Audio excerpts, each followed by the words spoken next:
Hello everyone. In this video, we are going to discuss about bubble sort in data structures. This is the basic outline of this video. This video consists of introduction to bubble sort along with examples, a simple C program, time complexity for bubble sort, advantages and disadvantages. Before we start this video, please like this video, share this video. It will reach out to many more people and help me to do much more useful content. So now let's get started. Introduction to bubble sort. Bubble sort is the simplest sorting algorithm that works by repeatedly swapping the adjacent elements if they are in the wrong order. So basically, we will take an input array. That input array, we will using bubble sort, we will sort the input array. This algorithm is not efficient for large data sets, as its average and worst case time complexities are quite high. Sorting the array using multiple passes. After the first pass, the maximum element goes to the end. Same way after second pass, the second largest goes to the second last position, and so on. So let us understand bubble sort with a clear example. This is the input array. In the input array, we consider the four elements 5, 6, 1, and 3. Using bubble sort, in the first iteration we compare the adjacent elements. So the first step is to compare 5 and 6. So here 5 is less than 6. So no need to sort. So in second iteration, we will compare 6 and 1. Here 6 is greater than 1. So we need to swap both the elements. So in the third iteration, we will compare 6 and 3. Here 6 is greater than 3. So we will swap the elements. So after the first iteration, we compare that. We conclude that the largest element will be in the last position. Now coming to the second step, we consider the previous first iteration array and repeat the same process. In the first step, we compare the adjacent elements, first two adjacent elements, 5 and 1. Here 5 is greater than 1, so swap 5 and 1. In the second iteration, we will compare 5 and 3. Here 5 is greater than 3, so we will swap the elements. So in the bubble sort, in the second iteration, we do not consider the last element because we already know that the largest element is already placed in the last position. So we will not compare the last element. So in the third iteration, again we will compare both 1 and 3. Here 1 is less than 3, so no need to swap. So no more swappings are possible. This is the final sorted array. So just remember that in bubble sort we consider two loops. One is outer loop and inner loop.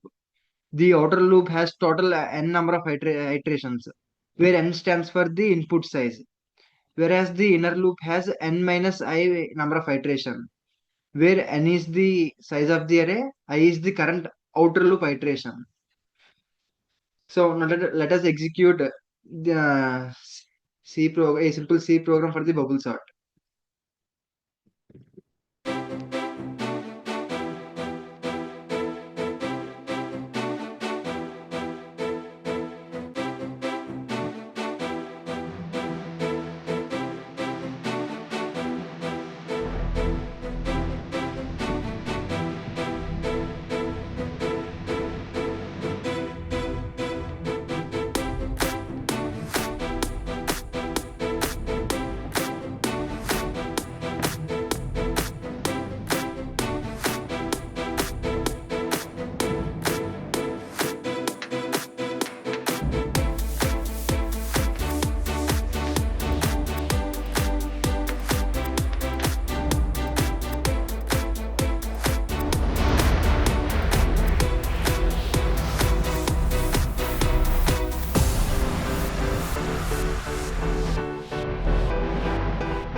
This is the simple C program for the bubble sort.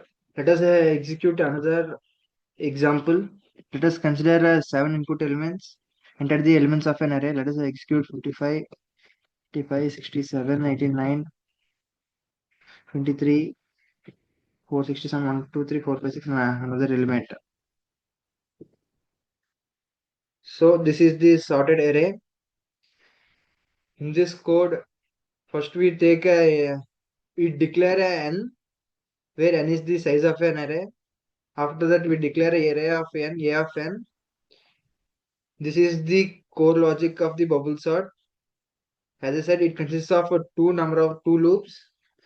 Outer loop has n number of iterations, whereas the inner loop starts from 1 and has a n minus 1 number of iteration. Inside the element, we compare. Initially, j is 0. We compare 0th element and first element. After, we'll compare first element and second element. So, we will compare adjacent element. If this condition fails, we will swap the elements. This is the logic for swapping the elements. And finally, we print the elements. So this is the simple C program for the bubble sort. So now let us observe the time complexities.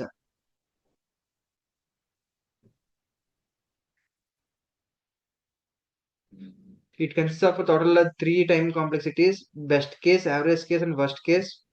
The best case has a omega of n, where n stands for the size of an array. Average time case complexity has a theta of n square. Here it is similar to the worst case time complexity. It has a big O of n square, where n is the size of an array.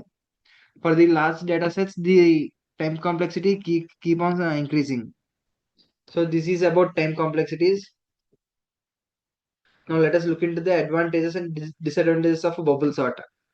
Bubble sort is easy to understand and implement. It does not require any additional memory space. So initially we declare the size of an array. That amount of space is only required for the bubble sort.